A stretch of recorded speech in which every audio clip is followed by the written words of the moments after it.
Welcome to Pioneer study. आप देख रहे हैं science NCERT science practice book by Pioneer study. तो ये बुक्स आपके लिए बहुत ख़ास तरीके से जल्दी में रिविजन्स और पूरे के पूरे टॉपिक को प्रैक्टिस क्वेश्चंस के साथ दिया गया है। तो चलिए शुरुआत करते हैं। इसके पीडीएफ आप टेलीग्राम से डाउनलोड कर सकते हैं। टेलीग्राम का भी लिंक वहीं है, मतलब नाम पायनियर स्टडी क्लास 10 में जाकर आप सर्च कर सकते हैं और उस चैनल को ज्वाइन कर लें और वहाँ पे आपको 10th क्लास के सारे नोट्स मिल जाएंगे बिल्कुल फ्री। तो चलिए शुरुआत करते हैं। आपका है अम्ल, चैप्टर नंबर 2, अम्ल, क्षारक, लवण, अम्ल, एसिड। एसिड शब्द लैटिन भाषा का शब्द है। किस भाषा का शब्द है? लैटिन भाषा। कभी कभी ये पूछा जाता है, जिसका अर्थ ही होता है खट्टा। तो एसिड का अर्थ होता है खट्टा और ये लैटिन भाषा का शब्द है। अर्थात एसिड जो होता है, अम्ल जो होता है, वो स्वाद में खट्टे होते हैं। दूसरा है, ये नीले लिटमस पत्र को लाल कर देते हैं। कभी कभी ऐसा घुलाकर पूछ दिया जाता है कि ये लाल लिटमस पत्र को क्या करेंगे। तो सीधा सीधा आप ध्यान रखिएगा कि अम्ल के साथ लिटमस लाल होता है तो वो लाल को लाल ही छोड़ देगा, जबकि नीले को भी क्या कर देगा? लाल कर देगा। अम्ल का जलीय विलयन, मतलब इसको जल में जब मिलाया जाता है तो ये हाइड्रोजन आयन में बदल जाता है और ये जो हाइड्रोजन आयन है जल के साथ संयुक्त होकर हाइड्रोनियम आयन का निर्माण करता है। हाइड्रोनियम आयन H3O+, इस तरीके से हाइड्रोनियम आयन का निर्माण करता है, हाइड्रोजन आयन जल के साथ संयुक्त होके।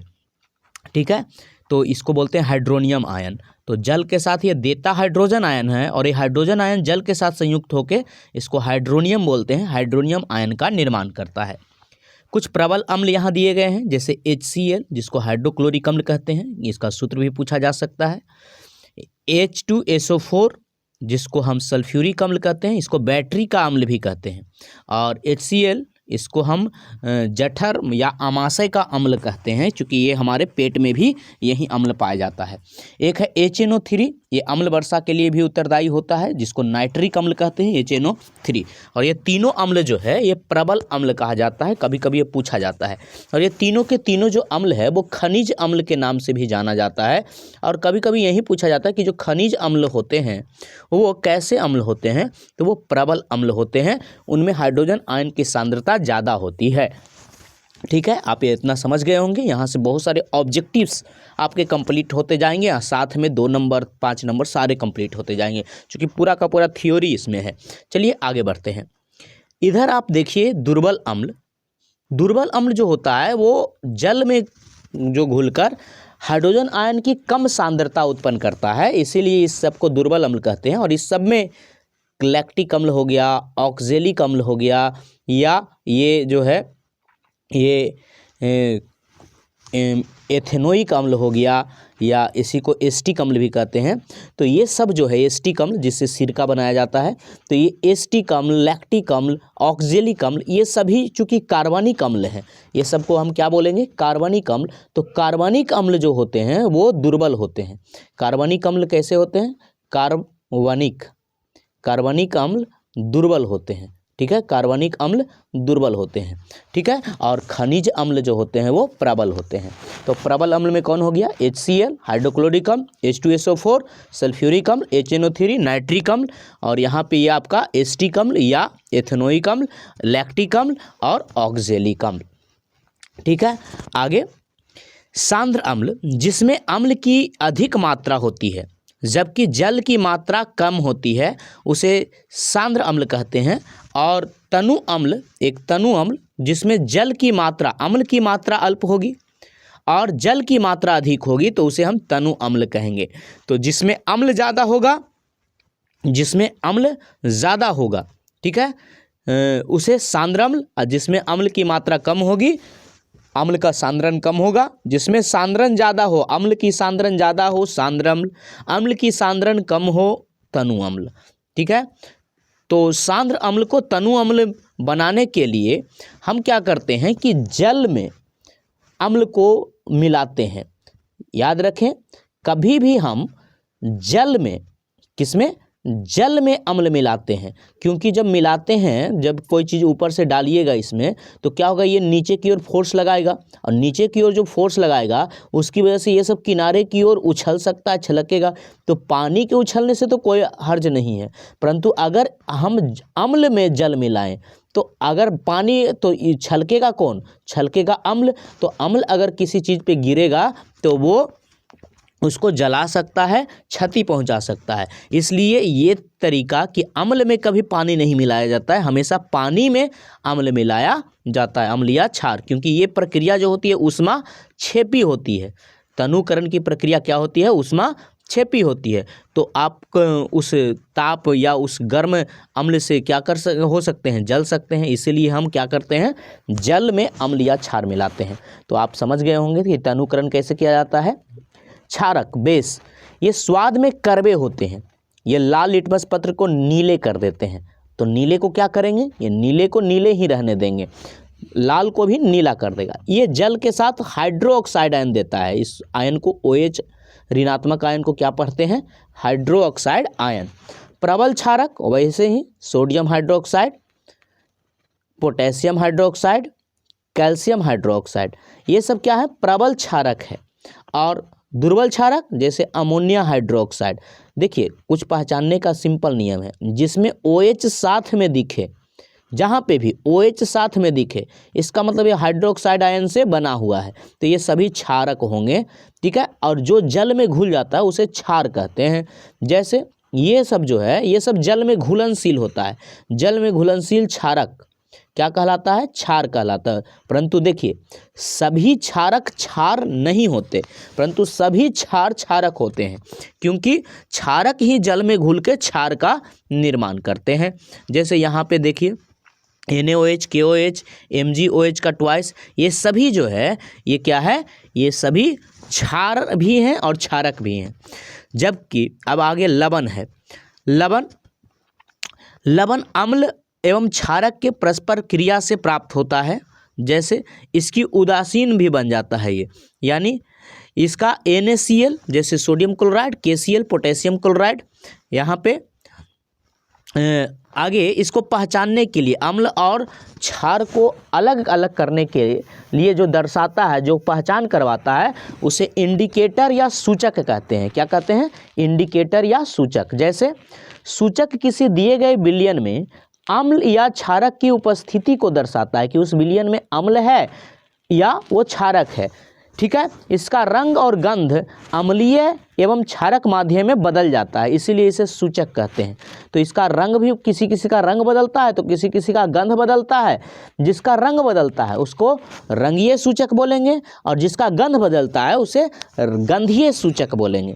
मतलब अम्ल और क्षार के साथ रंगगंध बदल जाता है। अब कुछ जो सूचक होता है वो प्राकृतिक रूप में पाया जाता है, ठीक है। जैसे प्राकृतिक सूचक जो प्राकृतिक रूप में पाया जाता है, जैसे लिटमस एक प्राकृतिक सूचक है। ये अम्ल के साथ लाल रंग का देता है, लाल भी लिटमस रहेगा तो अम्ल के साथ लाल रहेगा, नीला भी लाल हो जाएगा। और क्षार के साथ यानी क्षारक के साथ इसका रंग कैसा हो जाएगा, नीला हो जाएगा। लाल वाला का भी नीला, नीला वाला का भी नीला रहेगा। लाल पत्ता गोभी का जो रस होता है ये भी प्राकृतिक सूचक है। ये अम्ल के साथ लाल हो जाएगा, जबकि ये क्षार के साथ हरा हो जाएगा। लाल पत्ता गोभी क्षार के साथ हरा हो जाएगा। हल्दी जो है अम्ल के साथ कोई बदलाव नहीं करता, मतलब जैसा का जैसा ही रहता है, परंतु हल्दी क्षार के साथ लाल हो जाता है। इसीलिए आप देखते होंगे कि जब आप सरफ उरफ से हल्दी का दाग छोड़ाने की कोशिश करते होंगे साबुन से, तो वो वहाँ पे लाल रंग का बदल जाता है। तो वो क्यों, क्योंकि वो हल्दी सूचक के तौर पे वहाँ काम करता रहता है। आगे हाइड्रेंजिया के फूल, ये अम्ल के साथ नीला और क्षार के साथ गुलाबी होता है, ये पूछा जाता है और इसमें लोग फंस भी जाते हैं। हाइड्रेंजिया के फूल का रस जो है वो अम्ल के साथ किस रंग का होता है, नीला, और क्षार के साथ किस रंग का होता है, गुलाबी। तो देखिए ये सब रंग बदल रहा है, इसलिए इन सब को हम क्या बोलेंगे, रंग सूचक बोलेंगे। लिटमस, लाल पत्ता गोभी, हल्दी, हाइड्रेंजिया का फूल, ये सभी जो है ये प्राकृतिक सूचक है, वो भी रंजक है, रंगीय प्राकृतिक सूचक होगा, ठीक है, क्योंकि ये सब रंग बदल रहा है। आगे है कुछ कृत्रिम सूचक, जैसे फिनोफ्थेलीन, मतलब ये लैब में तैयार किया जाता है फिनोफ्थेलीन। तो ये अम्ल के साथ रंगहीन रहता है, जबकि ये गुलाबी हो जाता है क्षार के साथ। क्षार के साथ क्या हो जाता है, ये गुलाबी रंग का हो जाता है। मेथिल ऑरेंज, ये भी पूछा जाता है। देखिए क्षार के साथ गुलाबी दूगो हो गया, एगो हाइड्रेंजिया के फूल भी गुलाबी हो जाता है, था ना अभी, ये हाइड्रेंजिया का फूल भी गुलाबी हो जाता है। ठीक है, मेथिल ऑरेंज अम्ल के साथ लाल और अथी के क्षार के साथ क्या हो जाता है, पीला हो जाता है। यानी ये दोनों कृत्रिम सूचक है, लैब में तैयार किया गया है, परंतु ये दोनों भी रंगीय सूचक ही है। गंधीय सूचक जैसे प्याज का रस, ये क्या होता है, अम्ल के साथ तीक्ष्ण गंध देता है, जबकि क्षार के साथ गंधीय सूचक कोई गंध नहीं देता है, चाहे कोई भी गंधीय सूचक हो। वैनिला ये समान गंध में बनी रहती है, और लौंग का तेल ये समान गंध में बनी रहती है, जबकि क्षार के साथ इसका गंध खत्म हो जाता है। ठीक है, तो प्याज, वैनिला और लौंग ये तीनों क्या है, गंधीय सूचक है। अम्ल के साथ ये गंध रहता है, जबकि क्षार के साथ इसका गंध समाप्त हो जाता है। आगे है अम्लों एवं क्षारों के रासायनिक गुण। यहाँ पे देखिए धातु के साथ अम्ल का अभिक्रिया, तो धातु के साथ अम्ल जब अभिक्रिया करता है तो लवण और हाइड्रोजन गैस देता है। ठीक है, ये ऊपर की ओर तीर गैस को इंडिकेट करता है। तो ये अम्ल हो गया HCl। ठीक है, यहाँ पे थोड़ा सा गड़बड़ है, ये आपको इस तरीके से लिख रहा, यहाँ तीर रहेगा अब प्लस यहाँ Zn रहेगा। तो ये अभिक्रिया करके क्या बना रहा है, Zn प्लस, मतलब ये धातु हो गया और ये HCl अम्ल हो गया, अभिक्रिया करके लवण बना रहा है ZnCl2 और हाइड्रोजन गैस। गौर से देखिएगा, दूगो क्लोरीन दूगो हाइड्रोजन, दूगो क्लोरीन दूगो हाइड्रोजन, एगो जिंक। क्लियर है, समीकरण संतुलित है। आगे है क्षार के साथ, तो इसी जिंक का क्षार जैसे NaOH से अभिक्रिया कराए तो ये बना रहा है सोडियम जिंकेट, जो कि एक लवण है। ठीक है, और ये है हाइड्रोजन, यहाँ पे देख लेते हैं, दूगो यहाँ हाइड्रोजन ही बनाता है, ये H2O गलती से दे दिया गया है, इसको O ख़त्म कर दीजिए। तो सोडियम जिंकेट बना रहा है और हाइड्रोजन बना रहा है। तो क्लियर हो गया होगा आपका कि ये किस तरीके से काम करता है। ये समीकरण में थोड़ा सा गड़बड़ी लिखल था, उसको आप सुधार ले सकते हैं, सुधार लिए होंगे। हाँ, जब भी आए धातु के साथ अभिक्रिया तो ये वाला अभिक्रिया ही आपको, और ये पूछा भी जाता है कभी कभी। ठीक है, तो ये आपको ध्यान रखना चाहिए कि अम्ल धातु के साथ लवण और हाइड्रोजन देता है, जैसे जिंक जो है हाइड्रोक्लोरिक अम्ल के साथ अभिक्रिया करके जिंक क्लोराइड, यहाँ पे तीर चिन्ह रहेगा, जिंक क्लोराइड और हाइड्रोजन गैस देता है, जबकि क्षार धातु के साथ अभिक्रिया करके लवण तथा हाइड्रोजन गैस, ये O नहीं रहेगा। तो इस समीकरण को आप ध्यान रखें और बार बार लिखने की प्रैक्टिस करें, ताकि जब गुण भी आए या समीकरणों को लिखने से आपको क्या होगा कि जैसे देखिए, इसको हम विस्थापन अभिक्रिया में भी लिख सकते हैं। ठीक है, इसको हम विस्थापन अभिक्रिया में भी लिख सकते हैं, या उपचयन अपचयन में भी ये एग्जाम्पल दे सकते हैं। चूँकि इससे ऑक्सीजन हाइड्रोजन अलग हुआ है, तो जिससे हाइड्रोजन अलग होता है उसको हम क्या कहते हैं कि उसका क्या हो गया है, उसका अपचयन हो गया है। ठीक है, और इसमें सारा चीज़ ऑक्सीजन जुड़ गया है। ठीक है, तो इसको हम क्या कहेंगे कि Zn का क्या हो गया है, उपचयन हो गया है। तो इस तरीके से आप एक समीकरण पे अगर कमांड करते हैं तो 2-3 जगह वो काम करता है एग्जाम्पल देने में। चलिए आगे बढ़ते हैं। अम्ल एवं क्षार, ये थोड़ा गड़बड़ लिखा हुआ है। अम्ल एवं क्षार की परिभाषा अभिक्रिया। अम्ल और क्षार की आपसी अभिक्रिया से लवण और जल का निर्माण होता है। ठीक है, लवण और जल का, इस अभिक्रिया को उदासीनीकरण अभिक्रिया कहते हैं। तो अम्ल और क्षार के अभिक्रिया से लवण और जल बनता है, इसे उदासीनीकरण अभिक्रिया कहते हैं, क्योंकि इसमें अम्ल की अम्लीयता और क्षार की क्षारीयता समाप्त हो जाती है। जैसे सोडियम हाइड्रोक्साइड NaOH, ये AQ लिखल है, ये थोड़ा सा ये G नहीं, ये AQ है, ये टाइपिंग मिस्टेक वाला को समझ में नहीं आया है। सोडियम हाइड्रोक्साइड हाइड्रोक्लोरिक अम्ल से अभिक्रिया कर साधारण नमक और जल बनाता है। तो NaOH, AQ, sodium hydroxide hydrochloric अम्ल के साथ अभिक्रिया करके सोडियम क्लोराइड और जल दे रहा है। तो ये एक कैसी अभिक्रिया है? उदासीनीकरण अभिक्रिया है।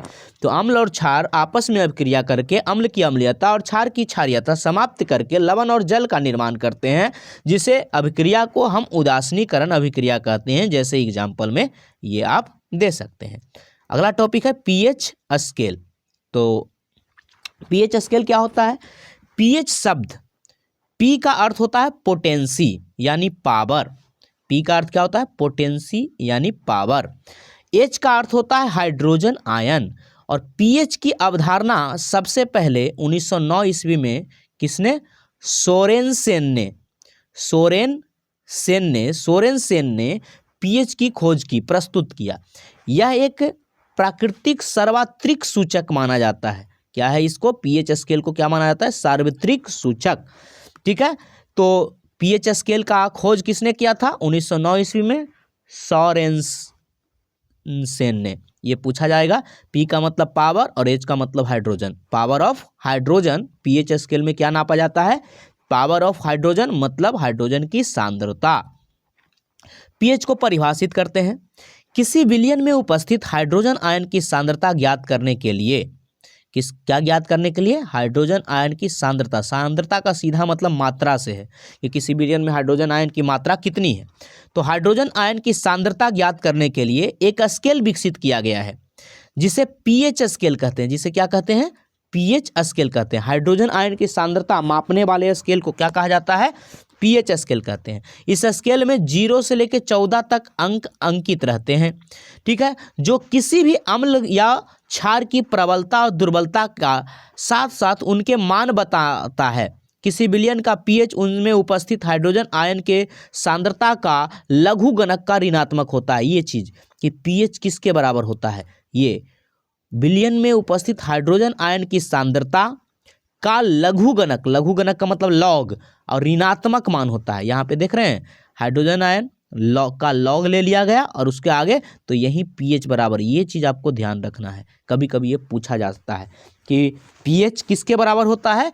तो हाइड्रोजन आयन के लघुगणक के ऋणात्मक मान को पीएच कहते हैं।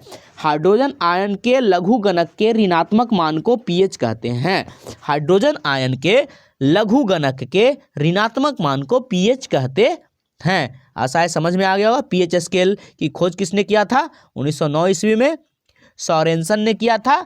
और इसका आप समझ गए होंगे कि इसका स्केल कहाँ से कहाँ तक? 0 से 14 तक होता है। ये पावर ऑफ हाइड्रोजन बताता है, जो कि हाइड्रोजन आयन की सांद्रता के लघुगणक के ऋणात्मक होता है। और ये अम्ल और क्षार के गुणों को या उसकी प्रबलता और दुर्बलता को व्यक्त करता है। आगे यहाँ पे आप देख रहे होंगे, इधर जो है 7 से इधर वाले, ठीक है, ये वही स्केल दिखाया गया है रंग के हिसाब से। तो इधर जो आप देख रहे होंगे, जैसे जैसे इधर जा रहे होंगे वैसे वैसे लाल होता जा रहा है, यानी वहीं लिटमस वाला आप कंडीशन समझ सकते हैं। और जैसे जैसे इधर जा रहे हैं वैसे वैसे नीला हो रहा है। तो जो प्रबल होगा, जितना प्रबल होगा उसका रंग क्या होगा? उतना लाल होगा। उदासीन विलयन का मतलब पीएच स्केल कैसा दिखाएगा? हरा दिखाएगा। जबकि अम्ल का कैसा दिखाएगा? अम्लीय विलयन का गहरा लाल दिखाएगा। और प्रबल क्षार का कैसा दिखाएगा? ब्लू दिखाएगा। देखिए दुर्बल अम्ल का कैसा होगा? पीला होगा, ठीक है, ऑरेंज होगा। जबकि दुर्बल क्षार का कैसा होगा? हरा होगा। तो आप समझ गए होंगे कि किस तरीके से, और जैसे जैसे उधर जाएंगे वैसे वैसे हमारा रंग बदलेगा। अब है ये चीज़ आप अपने दिमाग में दम इस चीज़ को, रंगीन पट्टी को दम अथी कर लें, ठीक है। चलिए, दैनिक जीवन में पीएच का महत्व, ये बहुत ज़्यादा पूछा जाता है यहाँ से ऑब्जेक्टिव, कि दैनिक जीवन में किसका पीएच कितना होता है। कहता है रक्त और हमारा शरीर 7.8, 7 से लेके 7.8 पीएच परास के बीच हमारा, तो हमारे शरीर में कोई भी चीज़ जो है, जो कार्य कर रहा है, पूरी कोशिकाएं, वो इतने के बीच में ही काम कर रहा है। जीवित प्राणी केवल संकीर्ण पीएच परास रेंज में जीवित रह सकते हैं। अम्लीय वर्षा से हानियाँ, ये पूछा जाता है कि मानव शरीर का पीएच परास कितना है? 7 से 7.8।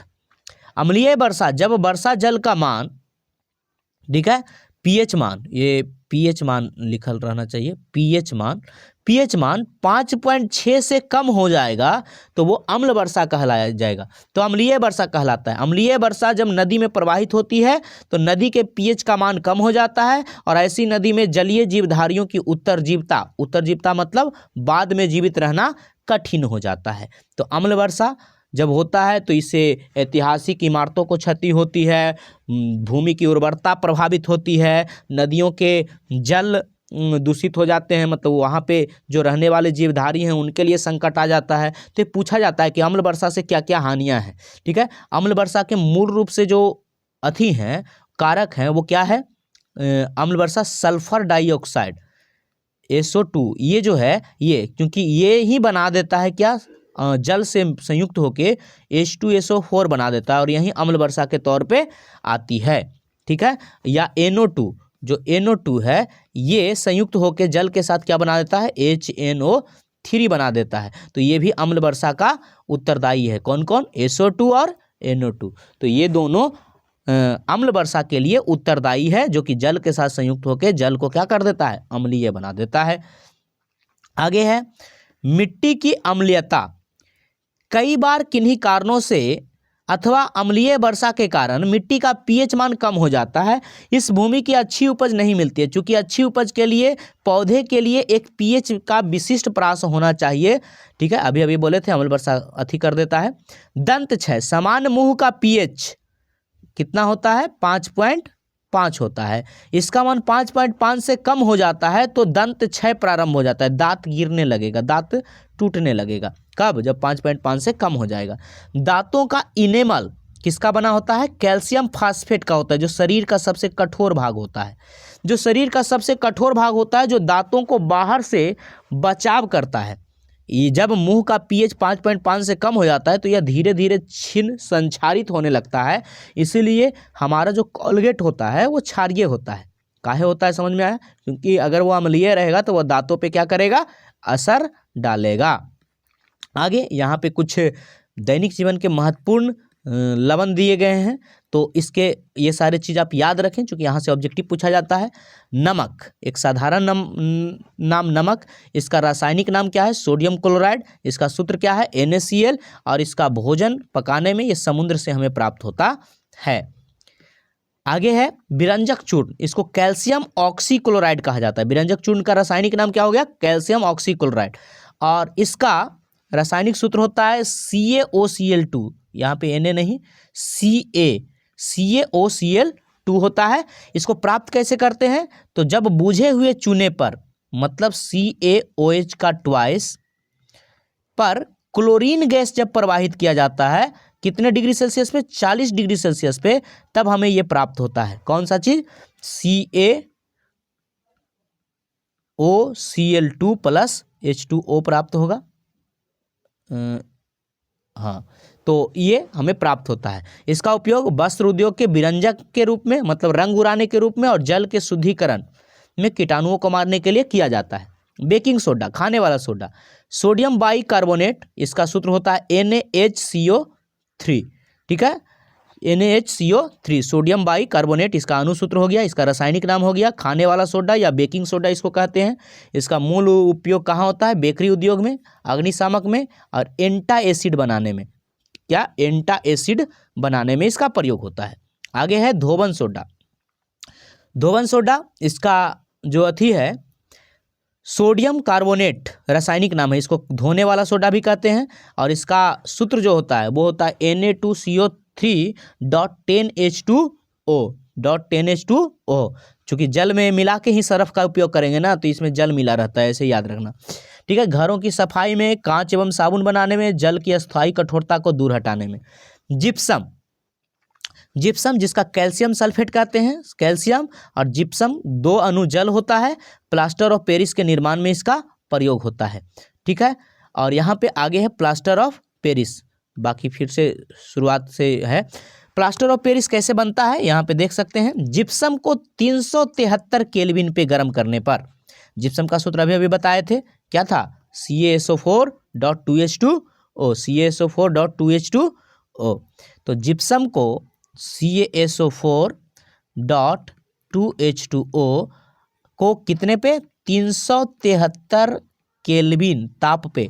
अब 373 केल्विन ऐसा नहीं कि ये कितना ताप हो गया, ये हो गया मात्र 100 डिग्री सेल्सियस, ठीक है। तो इतने पे गर्म करने पे क्या बन जाता है, ये टूटकर ये बन जाता है CaSO4 dot half H2O plus 3/2 H2O, 3/2 H2O। इसको पढ़ते हैं क्या, कैल्शियम सल्फेट हेमीहाइड्रेट। क्या होता है, हेमीहाइड्रेट मतलब आधा अणुजल, ठीक है। हेमीहाइड्रेट बनाता है, यहाँ पे कैल्शियम सल्फेट हेमीहाइड्रेट बनाता है, इसे प्लास्टर ऑफ पेरिस कहते हैं। समझ में आया, ये कैल्शियम सल्फेट यहाँ छूट गया है, कैल्शियम सल्फेट हेमीहाइड्रेट बनाता है जिसे प्लास्टर ऑफ पेरिस कहते हैं। इसका उपयोग टूटी हड्डियों को जोड़ने में और सजावटी के, और यहाँ पे आगे है देखिए, साधारण नमक से ही सोडियम हाइड्रोक्साइड बनता है, व्यंजक चूर्ण बनता है, बेकिंग सोडा, धोबन सोडा, ये सब साधारण नमक से रसायन है जो कि यहाँ पे दिए गए हैं। तो चलिए एक एक करके हम लोग पढ़ लेते हैं कि क्या क्या है, कौन कौन सा चीज़ कैसे निर्माण होता है। सोडियम हाइड्रोक्साइड का रासायनिक सूत्र क्या होता है, NaOH। इसको क्या कहा जाता है, श्वेत क्रिस्टलीय रूप में ये पाया जाता है, ठीक है। सोडियम क्लोराइड NaCl के जलीय विलयन में विद्युत धारा प्रवाहित करने पर, किसमें, NaCl का जलीय विलयन, ठीक है, मतलब इसको घोल देते हैं, इसमें क्या प्रवाहित करते हैं, विद्युत धारा, इसको विद्युत अपघटन करने के लिए वियोजित करते हैं, जिसमें सोडियम हाइड्रोक्साइड उत्पन्न होता है। तो सोडियम हाइड्रोक्साइड की उत्पत्ति कैसे हो गई, जैसे यहाँ पे दिख रहा होगा, इसका जलीय विलयन, जल के साथ मिलाया गया तो जलीय विलयन, और इस यहाँ पे इलेक्ट्रिक करंट डाला गया। क्या डाला गया, इलेक्ट्रिक करंट, EC। तो इससे हमें क्या प्राप्त हुआ, इससे हमें प्राप्त हुआ NaOH का जलीय विलयन, क्लोरीन गैस और हाइड्रोजन गैस। तो जो क्लोरीन गैस है, चूंकि ये ऋणात्मक है, तो ये एनोड पे एकत्रित होगा, किस पे, एनोड पे, मतलब प्लस वाला प्लेट पे, और ये जो हाइड्रोजन है ये कैथोड पे एकत्रित होगा, किस पे, कैथोड पे एकत्रित होगा, ठीक है, हाइड्रोजन गैस। तो क्या बना देता है, आपको ये समीकरण याद। सोडियम हाइड्रोक्साइड के गुण और उपयोग के बारे में अलग से स्पेशल लेख बनाया गया है, बनाने की विधि यही वाली करें, मतलब यही वाला तरीका आप सोडियम हाइड्रोक्साइड बना सकते हैं। अब देखिए यहाँ पे कुछ महत्वपूर्ण बिंदु है जिसको आपको ध्यान रखना है। अम्लीय पदार्थ स्वाद में खट्टे होते हैं और क्षारीय पदार्थ स्वाद में कड़वे होते हैं। विनेगर बोलते हैं वहीं सिरका को, ठीक है। विनेगर का उपयोग सभी घरों में होता है जिसमें 5 से 6% एस्टिक अम्ल मिलाया जाता है। विनेगर, ठीक है, इसका में क्या मिलाया जाता है, एस्टिक अम्ल। एस्टिक अम्ल को और किस नाम से जानते हैं, एथेनोइक अम्ल। इसी तरह नींबू, संतरा, अंगूर के स्वाद खट्टे होते हैं। दही, छाछ समानता इनका उपयोग किया जाता है, ये सभी अम्लीय स्वभाव के हैं। कॉस्टिक चूना को CaOH का ट्वाइस बोलते हैं, का स्वाद कड़वा होता है। बेकिंग सोडा अर्थात सोडियम कार्बोनेट, सोडियम बाइकार्बोनेट, कपड़े धोने वाला सोडा, बेकिंग सोडा, ये सोडियम कार्बोनेट नहीं, यहाँ पे क्या लिखना चाहिए, बेकिंग सोडा का मतलब सोडियम बाइकार्बोनेट। धोने वाला सोडा सोडियम कार्बोनेट, ये वाला यहाँ रहना चाहिए। बिना बुझा हुआ चूना को सूत्र होता है CaO। इन सभी का स्वाद कभी भी चखा नहीं जा सकता क्योंकि ये बहुत ही कड़वे एवं संक्षारक स्वभाव के होते हैं। कॉस्टिक सोडा, जिसको हम क्या बोलते हैं, NaOH, यह विषैला है, ठीक है। कॉस्टिक सोडा क्या होता है, विषैला होता है और संक्षारक प्रकृति का होता है, इसलिए इसको चखना मना होता है। NaOH विलयन से त्वचा रोग हो जाता है और NaOH को कभी भी खाली हाथों से नहीं छूना चाहिए। तनु NaOH सोडियम हाइड्रोक्साइड विलयन का उपयोग पुरानी मशीनों को सुधारने एवं ऑटोमोबाइल उपकरण एवं रसोई घर की सफाई के लिए भी किया जाता है। अब यहाँ पे आपको दिख रहा होगा ये अलग अलग क्या हैं, अभिक्रियाएं दिए गए हैं, देखिए आप इसको ध्यान रखें। जैसे ये सब तनु से अभिक्रिया किया है, Zn प्लस H2SO4 क्या बना दिया है, ZnSO4। वही चीज़ है, धातु प्लस अम्ल बनाता है लवण plus hydrogen gas, ZnSO4 plus H2। Magnesium ये भी धातु है, अम्ल से अभिक्रिया करके MgCl2 प्लस हाइड्रोजन गैस।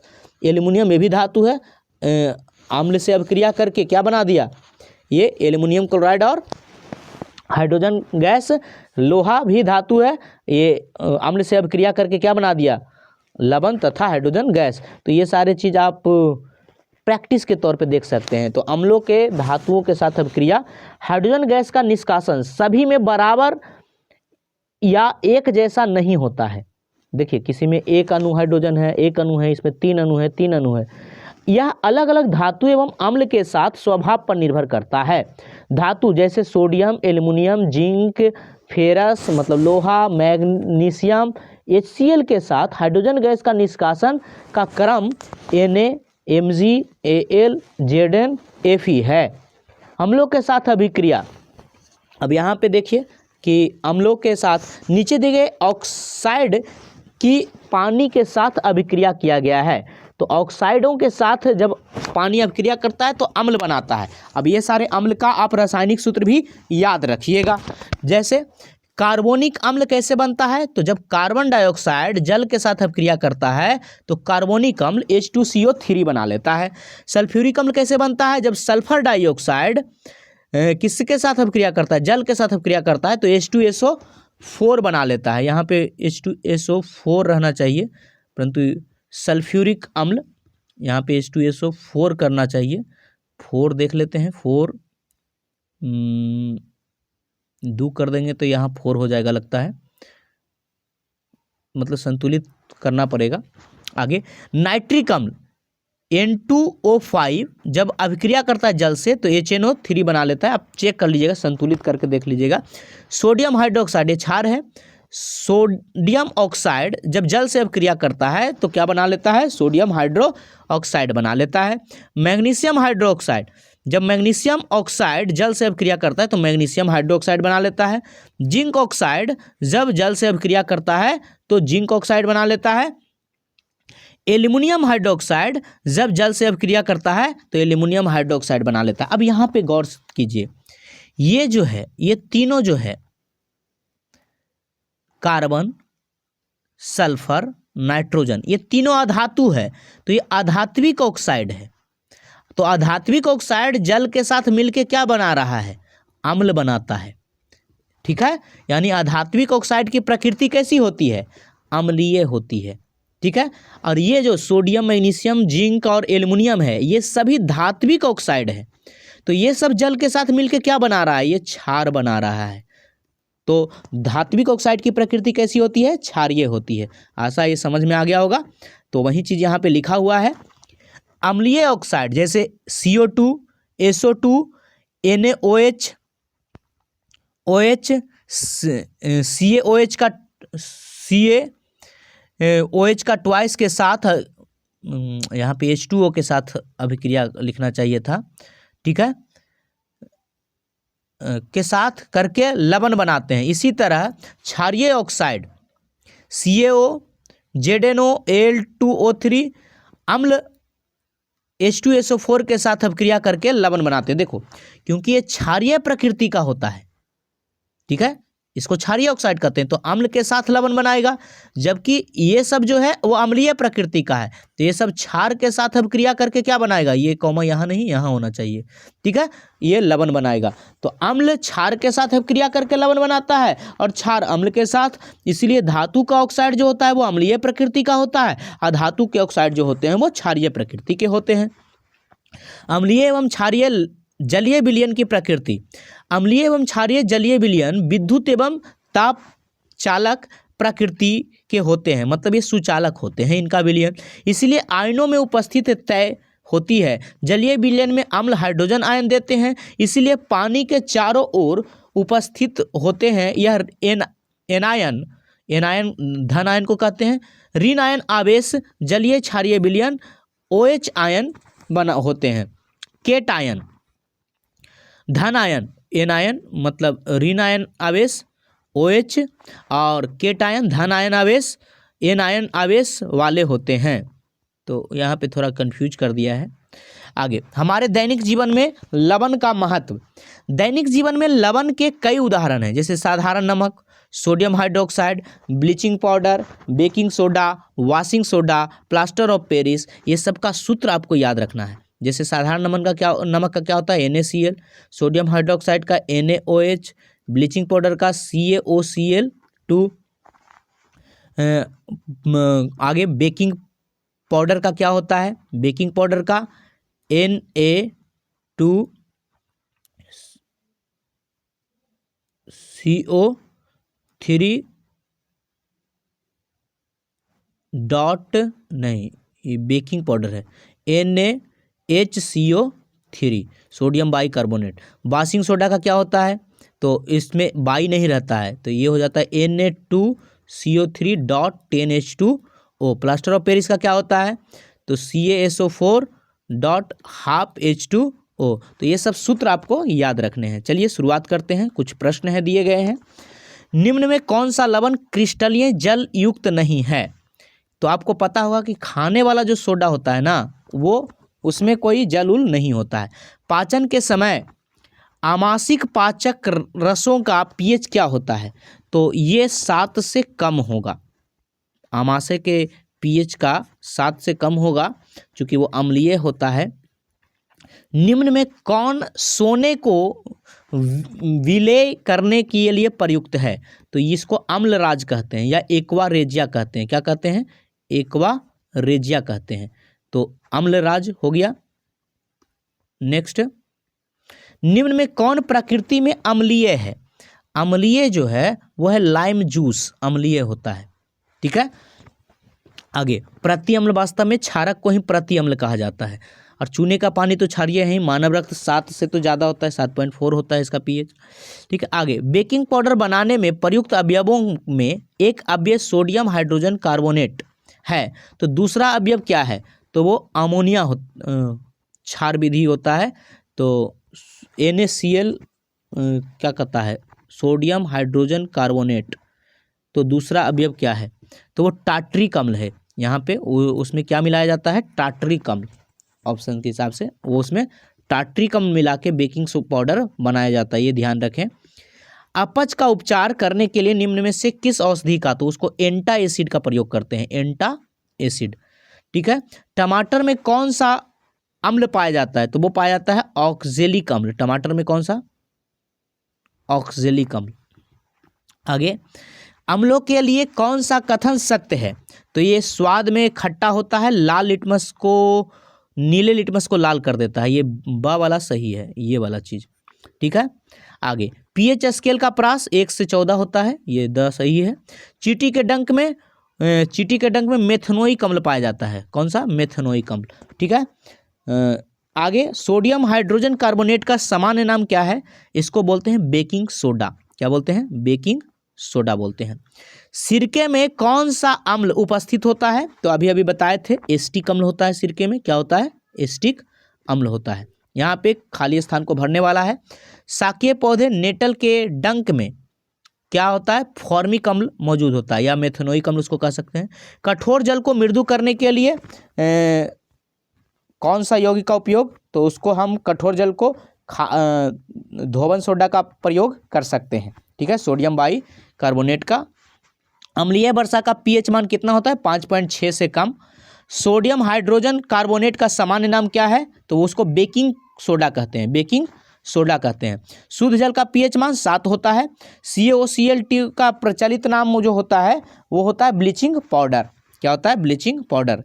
यहाँ पे आपको है क्या कि खट्टे दूध का पीएच मान क्या होगा, या खट्टे दूध का संबंध किससे है इसमें, तो दूध में पाया जाता है लैक्टिक अम्ल। ठीक है, ये वाला चीज। चींटी के डंक में पाया जाता है मेथनोइक अम्ल। नींबू के रस का पीएच 7 से कम होगा, और सोडियम हाइड्रोक्साइड विलयन का पीएच 7 से अधिक होगा, और क्षारक जो होता है जल में घुलनशील होता है।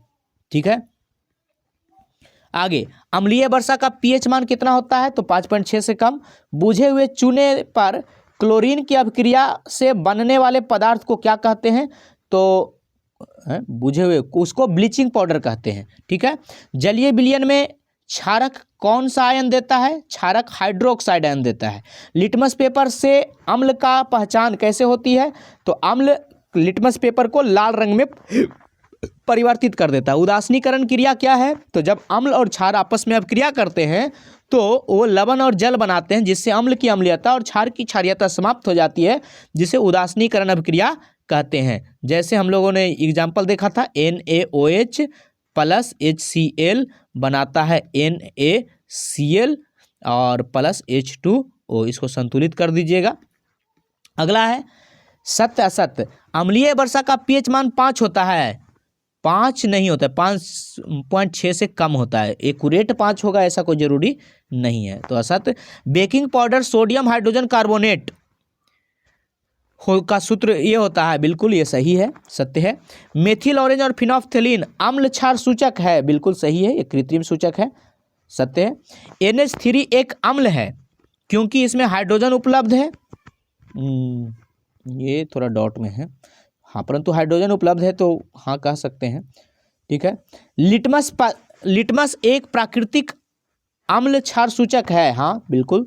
CO एक अम्लीय ऑक्साइड है, देखिए कार्बन जो है वो अधातु है, अधातु ऑक्साइड अम्लीय होता है, बिल्कुल सत्य है। अम्ल का जलीय विलयन विद्युत का चालन करता है, क्यों? क्योंकि अम्ल का जलीय विलयन में हाइड्रोजन आयन होता है और हाइड्रोजन आयन विद्युत का चालन करने में मदद करता है।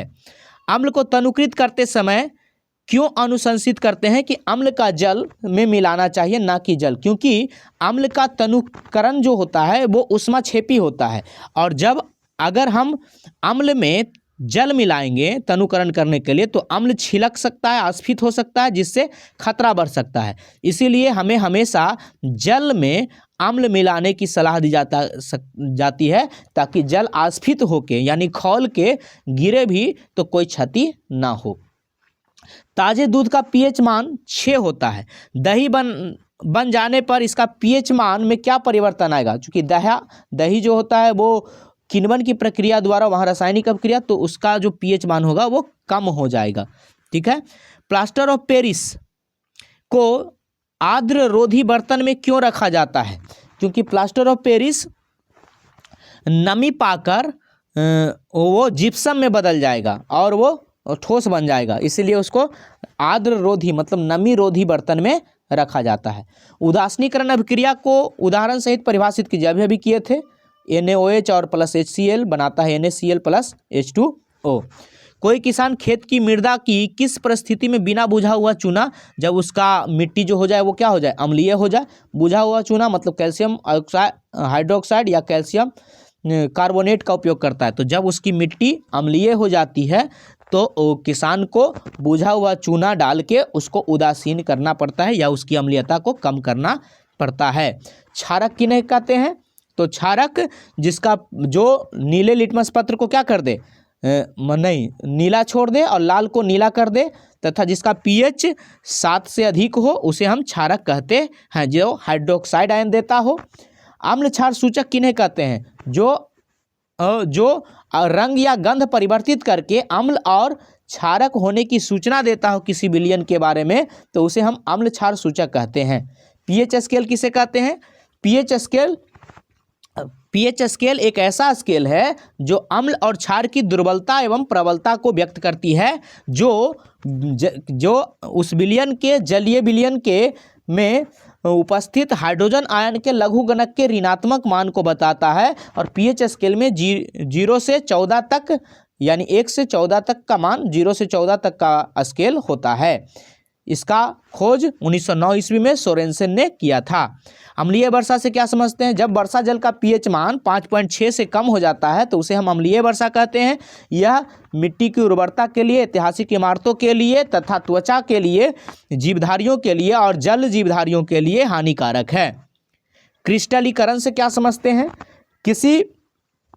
किसी पदार्थ में जल के साथ उसको संग्रहित करने को क्या कहा जाता है? क्रिस्टलीकरण कहा जाता है। क्रिस्टलीय जल क्या होता है? किसी यौगिक में जल जब अलग से जुड़ा हुआ हो, ठीक, तो उसे हम क्रिस्टलीकरण का जल कहते हैं। तो यहाँ पे केक बनाने के बारे में 3 अंक का प्रश्न है, आप इस प्रश्न को रोक कर पढ़िए और खुद से अब जवाब देने की कोशिश कीजिए, ठीक है। ये क्वेश्चन हो गया। नेक्स्ट क्वेश्चन ये है, ठीक, ये सब क्वेश्चन का आप खुद से रोक कर पढ़िए और जवाब देने की कोशिश कीजिए। ये जो PDF है ये आपको टेलीग्राम पे मिल जाएंगे। इसमें सारे क्वेश्चन जो हैं वो बोर्ड एग्ज़ाम के हिसाब से प्रैक्टिस के लिए इकट्ठे किए गए हैं। तो आशा है कि आप इन सारे प्रश्नों के जवाब जरूर देंगे। गुड लक, फिर मिलेंगे अगले चैप्टर में। यहाँ पे आप देख रहे हैं क्लोरो क्षार अभिक्रिया से आप क्या समझते हैं, बेकिंग सोडा बनाने की विधि क्या है, धोने का सोडा बनाने की विधि क्या है, ये सब आप लिखिएगा। जब तक आप आंसर राइटिंग नहीं करते हैं तब तक आपका मतलब किसी चीज़ को समझना और किसी चीज़ पे पकड़ नहीं बनेगा। तो आंसर राइटिंग आपका करना बेहद ज़रूरी है। प्लास्टर ऑफ पेरिस किसे कहते हैं, आर्द्रता रोधी में क्यों रखना चाहिए, ये सारे का आंसर्स आप तैयार कीजिए, चाहे जैसे कीजिए, भले ही किसी से पूछ के कीजिए, मगर परंतु ये सब के आंसर्स कीजिए। यहाँ पे देखिए धोने का सोडा एवं बेकिंग सोडा के दो प्रमुख उपयोग हैं। आप टेलीग्राम से ये इस बुक को डाउनलोड कर लीजिए और वहाँ फिर आप एक कॉपी बना लीजिए और चैप्टर वाइज उसके सारे प्रश्नों को जवाब देते चलिए। ठीक है, जब तक आप लिखिएगा नहीं तब तक आप सीखिएगा नहीं, जब तक आप लिखिएगा नहीं आंसर तब तक आप सीखिएगा नहीं। तो जो लिखेगा वही सीखेगा, जब बिना लिखे कोई नहीं सीखेगा। आप देख सकते हैं अम्ल क्षार में अंतर लिखना है, 4 अंतर लिखना है। ये बहुत अच्छा से क्वेश्चंस तैयार किए गए हैं। तो अगले बार हम फिर मिलेंगे अगले चैप्टर धातु अधातु के साथ। गुड लक, आशा है कि आप इन सारे प्रश्नों के उत्तर जरूर लिखेंगे, उम्मीद है, और आप अपने एग्जाम में बेहतर नहीं बल्कि बेहतरीन कीजिएगा। Good luck.